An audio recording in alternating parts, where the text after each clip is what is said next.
The president is going to exercise his authority. He's going to use his pen and his phone to advance an agenda that is focused squarely on expanding opportunity, making sure that in America hard work and responsibility are rewarded, and that opportunity is expanded. I think if you want to work with somebody, you don't start with a threat. And there was a little bit of a menacing tone in terms of this I've got my pen or I've got my phone speech that he made. I think the president's got a big choice to make. Is it going to be a speech about confrontation, or is it going to be a speech about cooperation? We've demonstrated in recent months, if you'll meet us halfway, we'll find some common ground, work with you. If that's what he wants to do, we can have a productive year. Setting up for the State of the Union address tomorrow night, the president is putting the final touches, we're told, on the speech. We don't know exactly how long it's going to be, but today the White House even tweeted out a photo of the pen the president can use to write his speech or take that executive action that they've talked about. This comes as some new polls are out. There's a new poll that's very interesting, ABC Washington Post poll. How much confidence do you have in President Obama to make the right decision for the country's future? A great deal or good amount, 37%, some or none, 63%. That's the environment in which the State of the Union address takes place tomorrow night. Let's bring in our panel. Steve Hayes, senior writer for the Weekly Standard. Charles Lane, opinion writer for the Washington Post, and syndicated columnist Charles Krauthammer. Okay, Steve, what about this whole back and forth about the pen and the phone and what's going to be said and what won't be? Well, we've heard it all before. I mean, remember, the president did this back in 2011 after Republicans took over the House of Representatives. The White House declared, we can't wait. We're going to do these things that the Republicans, intransigent Republicans in Congress, won't allow us to. That's how we're going to govern.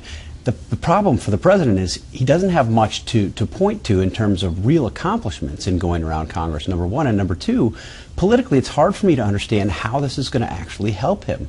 The Republicans who ran and won in 2010 are the ones who are going to be up in 2014. Senate, the Democrats that we've talked about so many times in red states are the ones who are defending their seats. Does the President of the United States think that, in effect, declaring Congress irrelevant is going to help him help them? I don't think it's likely to have that effect. What about the executive actions that are possible? Dan Pfeiffer, senior advisor to the president, appeared on Fox News Sunday this weekend. You can do a lot. I'll take two things from 2013 that don't get enough attention. First, the president put in place a climate action plan to reduce carbon pollution, taking historic steps, something he did without Congress. And then we also worked with the FCC so that we have an initiative in place that is moving forward to provide wireless access to 99% of school districts in this country. That is significant, something you can do without Congress. Chuck, the most common word I heard this weekend was practical about this address. Realistic. I mean, it seems like it's being scaled back as to expectations. Well, you know, the truth of the matter is I spent my whole afternoon trying to think of significant practical steps the president can take to advance his agenda, which, by the way, is a popular one. It's a strong theme, expanding opportunity, that don't involve Congress. And the list isn't very long. I sort of think maybe like over there at Fannie Mae and Freddie Mac, they could make mortgages easier to get or something like that. This is politics. It's 2014. It's about giving the Democratic base something to get excited about. To Steve's point, they are annoyed or a little dismayed that Obama wasn't able to push through more last year, and this is a kind of a promise like, okay, this year I'm going to deliver. Here's the dilemma. One of his big items, which Dan Pfeiffer mentioned, is climate, regulating CO2 emissions. That would be a problem for at least two Democratic senators I can think of. And maybe more. Running for re-election, Mary Landrieu in Louisiana and Mark Begich in Alaska. So he's going to have to be careful about how he calibrates all that. Charles. This is just all empty rhetoric. This is the framing of issues for Election Day. They know they're not going to achieve anything, surely not in Congress. And the idea, as Steve says, there was a speech in 2011 that was called the We Can't Wait campaign, and here's what the president said: we can't wait for Congress to do its job. Where they won't act, I will.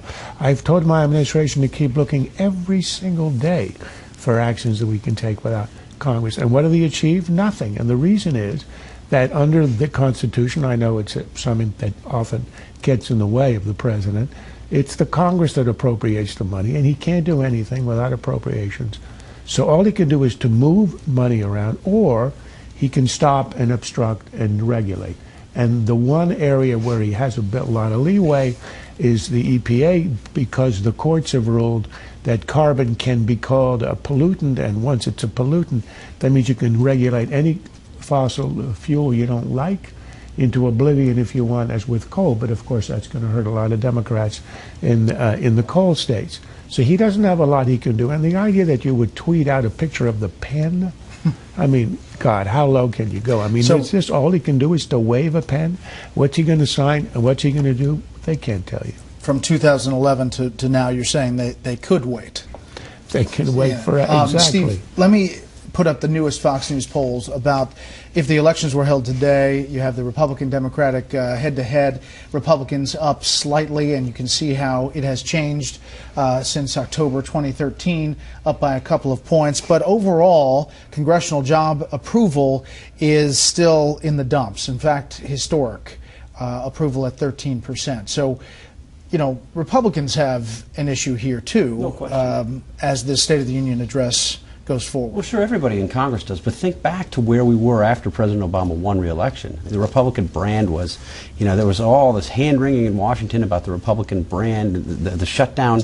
Go back to the shutdown. Republicans were never going to survive that. You had people, serious analysts, who were saying Republicans were never going to survive the shutdown, and here they are with an advantage on the generic ballot. That's pretty significant.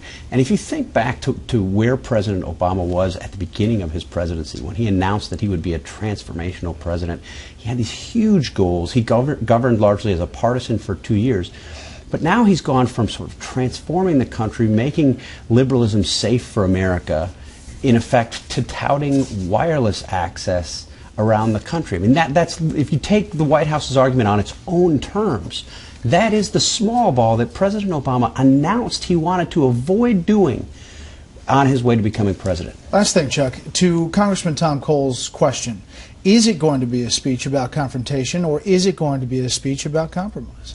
Well, it sounds like, I mean, from everything we're hearing, that it is a speech that promises, if you don't cooperate, I'll in effect go around you or over your head with my pen and my phone. And I think that with the debt ceiling vote coming up and things like that, that's kind of throwing down a gauntlet to the Republicans and challenging them to go against him. And do the Republicans tie something to the debt ceiling significantly this time and do that standoff again? They should, and I think it ought to be the bailout of Obamacare. They've got to pick an issue where there is absolutely widespread support, maybe 80% support. When you have that, you can win on the debt ceiling. You have anything less, you're going to lose, as we've seen in the past.